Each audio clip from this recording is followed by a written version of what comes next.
So good morning students, मैं आज फिर आपको एक पार्टनरशिप एडमिशन का क्वेश्चन कराने जा रहा हूं, जो कि क्वेश्चन नंबर 31 है आपकी बुक साहित्य भवन पब्लिकेशन की। इसमें देखिए क्या है, पुराने दो साझेदार हैं रणवीर और बलवीर। इन्होंने आशीष को 1/5 भाग के लिए एडमिशन दिया है, यानी अपना एडमिशन बनाया है, साझेदार बनाया है।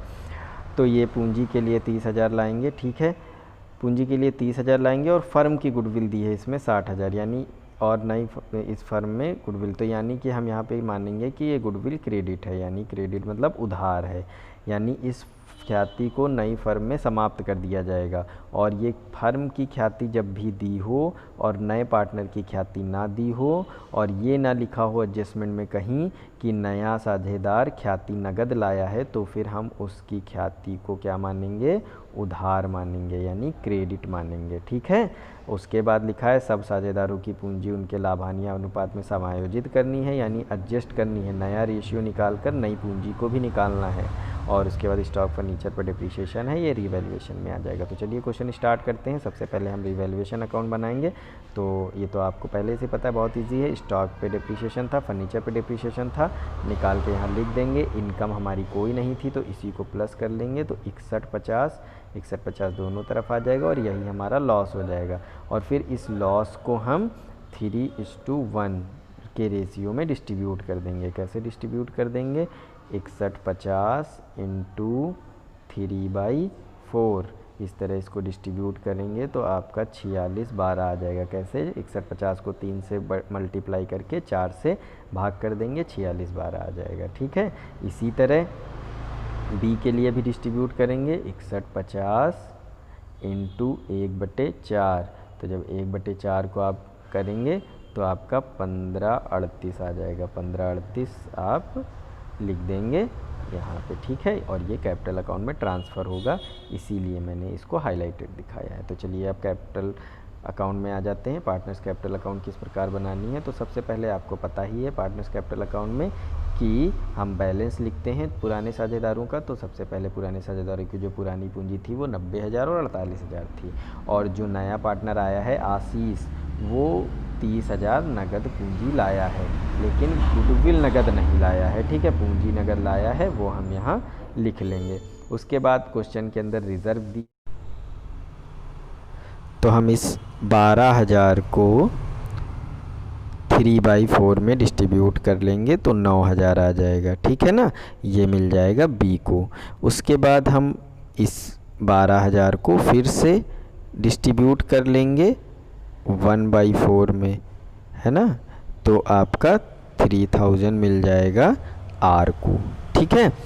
उसके बाद अब बात आती है गुडविल की। तो देखिए गुडविल मैंने नीचे डिस्ट्रीब्यूट करी है, ये देखिए आपने रिज़र्व डिस्ट्रीब्यूट करा है, जैसे अभी मैंने आपको बताया, ये रिज़र्व डिस्ट्रीब्यूट कर दी, रिज़र्व बांट दी है ना डेबिट में। फिर आपका आता है, पहले ओल्ड रेशियो इनका 3:1 दिया था, ठीक है, बी और आर का। फिर ए 1/5 के लिए आए तो हम इनका रेशियो निकाल लेंगे पहले नया। तो नया रेशियो आप कैसे निकालोगे, मैंने बताया था ना, नया रेशियो कैसे निकालोगे, नया रेशियो कैसे निकालोगे। देखो आशीष कितने के लिए आए हैं, 1/5 के लिए आए हैं, तो जब कोई पार्टनर नया आता है तो हम उसका फर्म का रेशियो पहले निकाल लेते हैं। तो 1/5 को माइनस करोगे तो 4/5 आ जाएगा, ये फर्म का रेशियो, ठीक है। अब हम जब फर्म का रेशियो निकल आएगा तब हम निकाल लेंगे बी का रेशियो। तो बी का पुराना रेशियो कितना था, 3/4 था, इंटू हम करेंगे 4/5 आ जाएगा, ठीक है। अब इसको हम क्या करेंगे, 12/20 आ जाएगा, तो 12/20 आ जाएगा, ये लिख दिया। इसी तरह हम फिर आर का निकाल लेंगे। तो आर का पुराना रेशियो कितना था, 1/4 था, और हमने फर्म का रेशियो 4/5 निकाला। इसको मल्टीप्लाई करोगे तो 4/20 आ जाएगा, जैसे कि यहाँ पे आया है। उसके बाद आशीष का रेशियो 1/5 था, निम्नेटर आपको बराबर करने हैं, 4 से मल्टीप्लाई कर देंगे तो आपका 4/20 आ जाएगा, ये आ गया, ठीक है। तो इस तरह से आपका रेशियो कितना निकलेगा, 12:4:4, है ना। फिर हम इसको काट देंगे, इस तरह से आपका कितना आ जाएगा, 4 1 जा 4, 4 1 जा 4 और 4 3 जा 12, तो 3:1:1 ये आपका न्यू रेशियो आ जाएगा। देन उसके बाद आप सेक्रीफाइसिंग रेशियो जैसे हमेशा निकालते हो, पहले बी का निकालेंगे। तो बी का ओल्ड रेशियो कितना था, ओल्ड रेशियो आपका बी का कितना था, 3/4 था ना, ओल्ड रेशियो 3/4 था, और माइनस न्यू रेशियो कितना है 3/5 है, तो इसको आप अगर एलसीएम लोगे तो कितना आएगा 20 आएगा। देन हम एलसीएम लेके कितना करेंगे 15 माइनस 5 4 ज़ा 20 4 3 ज़ा 12, तो इनका कितना आ जाएगा 3/20, जैसे कि यहाँ पे आया हुआ है 3/20, ठीक है।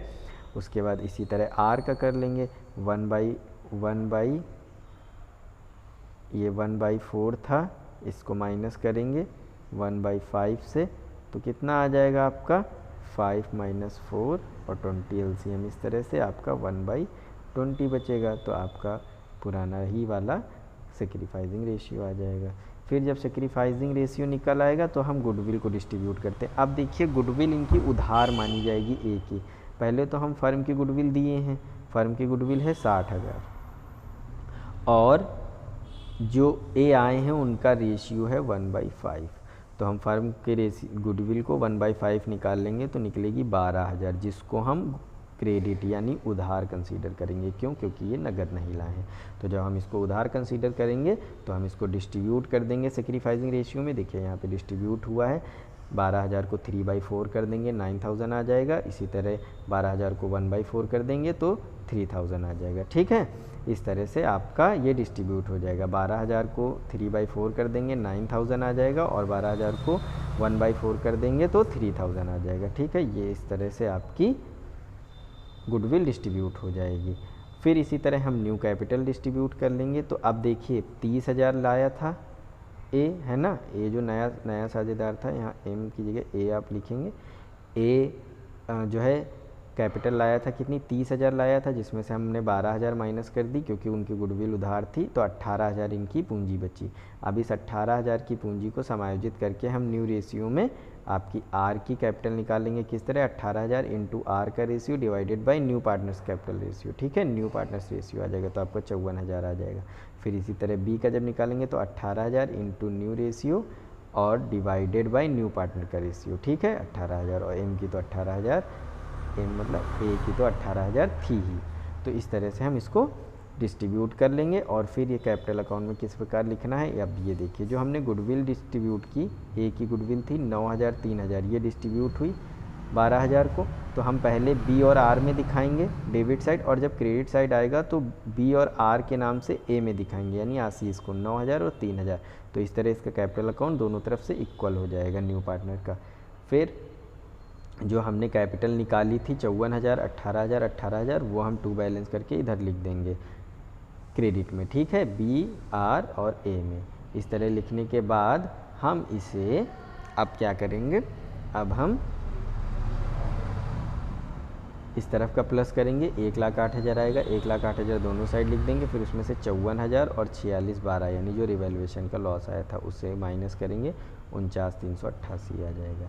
फिर इसी तरह से 48 3 और 3 प्लस करेंगे, 54,000 आएगा, 54,000 से 18,000 और 1538 माइनस करेंगे तो 34,462 आ जाएगा। इस तरह से ये आपके कैश अकाउंट आ जाएंगे, ठीक है, आ जाएगा। उसके बाद अब हम आगे बढ़ के कैश अकाउंट बनाएंगे कैपिटल अकाउंट पूरा होने के बाद। तो कैश अकाउंट में सबसे पहले आप क्या लिखोगे, जो बैलेंस दिया हुआ है पुरानी बैलेंस शीट में 66,000, ए पूंजी के रूप में 30,000 लाए थे, गुडविल लाए नहीं थे इसलिए यहाँ लिखी नहीं जाएगी, ठीक है। तो इस तरह से बी का जो कैपिटल आया था यानी बी का जो कैश आया था 49,388 कैपिटल अकाउंट में वो लिख देंगे, और आर का जो कैपिटल अकाउंट में टू साइड आया था कैश वो लिख देंगे। फिर दोनों साइड का प्लस करके माइनस करेंगे, 66,000 30,000 96,000, 96,000 से 49,388 34,462 माइनस करेंगे तो 12,150 आपका आ जाएगा, ठीक है। इस तरह से कैश अकाउंट कंप्लीट हो जाएगा। फिर हम आते हैं बैलेंस शीट की तरफ। तो बैलेंस शीट वही पुराने तरीके से बनेगी, कुछ भी नया नहीं है। जो आपने पूंजी निकाली थी तीनों वो पूंजी लिख देंगे, 90,000 प्लस कर देंगे बी आर ए में। उसके बाद क्रेडिटर्स 1,12,500 हैं वो आ जाएंगे, 1,12,500 के थे, कोई एडजस्टमेंट नहीं थी, ऐसे ही आ जाएंगे। उसके बाद आपका कैश अकाउंट जो आया है वो लिख देंगे, लैंड एंड बिल्डिंग 75,000 ऐसे ही लिख देंगे। फर्नीचर 3,000 था, उस पर डिप्रीशिएशन 150 था, 2850 लिख देंगे माइनस करके। उसके बाद बिल रिसीबल 10,500 ऐसे ही था, लिख देंगे। डेप्टर्स 48,000 थे, वो ऐसे ही लिख देंगे, क्यों, क्योंकि उसमें कोई एडजस्टमेंट नहीं थी। फिर स्टॉक 60,000 का था, जिस पे 10% डिप्रीशिएशन था, 6,000 वो माइनस कर देंगे, 54,000 आ जाएगा।